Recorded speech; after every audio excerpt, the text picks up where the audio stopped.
दोस्तों, आज हम आपके लिए एक ऐसी दिल दहला देने वाली कहानी लेकर आए हैं जिसे सुनने के बाद आप भी हैरान हो जाएंगे।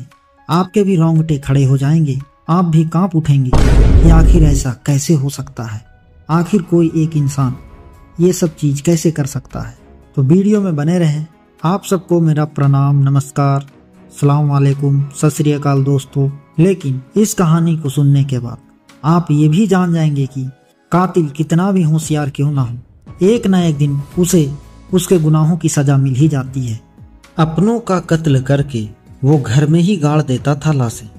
माँ बाप को गार्डन में दफनाया, गर्लफ्रेंड की कब्र पर बैठकर पीता था शराब। तो दोस्तों, आज हम बात कर रहे हैं एक सिरफिरे आशिक ने अपनी प्रेमिका का मर्डर करने के बाद उसकी लाश को अपने बेडरूम में दफन कर दिया था। कातिल की कहानी आपके रोंगटे खड़े कर देगी। यह कहानी है 17 दिसंबर 2016 को एक पोस्ट किया जाता है जिसमें लिखता है, आकांक्षा मेरी जिंदगी है, किसी ने उसे पिन भी चुभाया तो मैं उसके दिल को तलवार से चीर दूंगा। इस पोस्ट में आकांक्षा के साथ उसकी तस्वीर भी है। एक और पोस्ट है जिसमें वो लिखता है कि इस बात पर कोई शक नहीं है कि उसने मुझे पूरी तरह बदल दिया, मुझे अच्छा इंसान बनाया। मैं सिर्फ एक नियम फॉलो करता हूँ। आकांक्षा के दोस्त मेरे दोस्त हैं, उसके दुश्मन मेरे दुश्मन। उदयन के इन पोस्ट से कोई अंदाजा भी नहीं लगा सकता कि वो जिसे अपनी जान बता रहा है वो उसकी जान ले सकता है। हाँ, ये सच है कि उदयन ने आकांक्षा को हमसफर तो बनाया था मगर उससे कभी मोहब्बत नहीं की, क्योंकि जिसके जहन में हवस हो उसके किरदार में कभी इश्क हो ही नहीं सकता। सिरफिरे आशिक ने अपनी प्रेमिका का मर्डर करने के बाद उसकी लाश को अपने बेडरूम में दफन कर दिया था। कातिल की कहानी आपके रोंगटे खड़े कर देगी। उदयन कितना बेरहम था, इसका अंदाजा इस बात से लगाया जा सकता है कि उसने अपने सबसे करीबी 3 लोगों की हत्या की।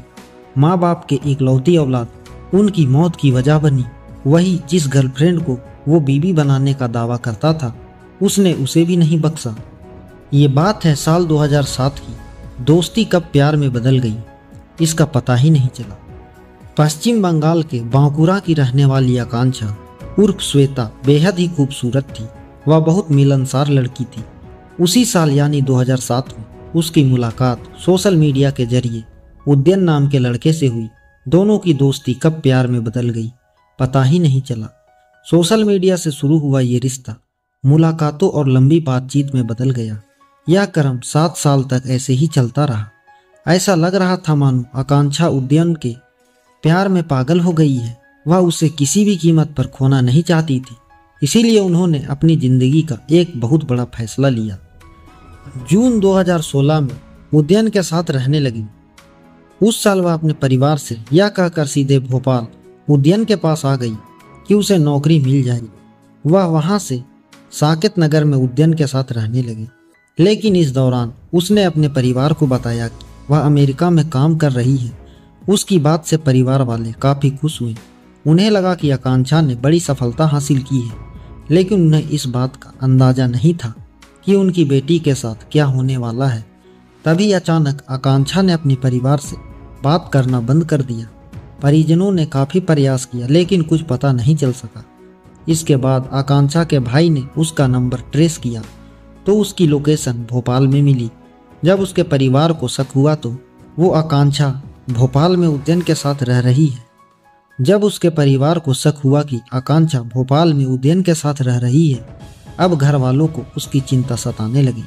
जब परिवार वाले हताश हो गए और उन्हें अपनी बेटी का कोई पता नहीं चला तो उन्होंने थाने में जाकर आकांक्षा की गुमशुदगी की रिपोर्ट दर्ज कराई।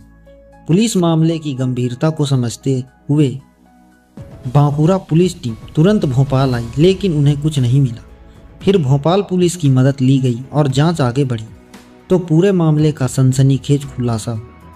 जांच के दौरान पुलिस को पता चला कि उदयन ने अपनी प्रेमिका आकांक्षा की हत्या कर दी है और उसके शव को अपने घर के बेडरूम में ही दफना दिया है। ऊपर से फ्लोरिंग की गई थी। उनकी निशानदेही पर पुलिस ने शव के अवशेष बरामद कर लिए। बांकुड़ा पुलिस ने 30 अप्रैल 2017 को आरोपी उदयन के खिलाफ केस डायरी समेत करीब 600 पन्नों की चार्जशीट कोर्ट में पेश की थी। 19 गवाहों के बयान और तमाम सबूतों के आधार पर कोर्ट ने उसे दोषी पाया। और उम्र कैद की सजा सुना दी। इसी जांच में पता चला कि उदयन न सिर्फ अपनी प्रेमिका का हत्यारा है, बल्कि उसने 2010 में अपने माता पिता की भी बेरहमी से हत्या कर दी थी और उनके शव घर के बगीचे में दफना दिए थे। बता दे, आरोपी उदयन ने 13 साल पहले मां इंद्रानी और पिता वीरेंद्र दास की गला दबाकर हत्या कर दी थी। फिर उनके शवों को सेप्टिक टैंक के नाम पर गड्ढा खोद कर दफना दिया था। शुरुआत में पुलिस को लगा कि यह मामला आकांक्षा की हत्या तक ही सीमित है, लेकिन जब उनसे उनके माता पिता के बारे में पूछा गया तो वह ठीक से जवाब नहीं दे पाया। ऐसे में पुलिस को शक हुआ और फिर पूछताछ में उसने जो खुलासा किया उसने सभी को काफी चौंका दिया। उन्होंने बताया कि मां इंद्रानी और पिता वीके दास 2010 में हत्या कर दी गई थी और उनके शवों को रायपुर स्थित उनके घर के बगीचे में दफना दिया गया था। पहले उसने पुलिस से झूठ बोला था कि मां अमेरिका में रहती थी, जबकि पिता की बीमारी से मौत हो गई थी, जबकि उसने पहले ही मां और फिर पिता की हत्या कर दी थी। इतना ही नहीं, उनकी मौत के बाद वह फर्जी दस्तावेजों के जरिए 7 साल तक अपनी मां के नाम पर पेंशन लेता रहा। फिर बाद में उसने मकान बेच दिया और भोपाल में रहने लगा। बंगाल के बांकुरा की फास्ट ट्रैक कोर्ट ने 2020 में उसे आजीवन कारावास की सजा सुनाई थी। इसके बाद रायपुर जिला न्यायालय ने अपने माता पिता की हत्या कर शव को बगीचे में दफनाने के मामले में उसे आजीवन कारावास की सजा सुनाई है।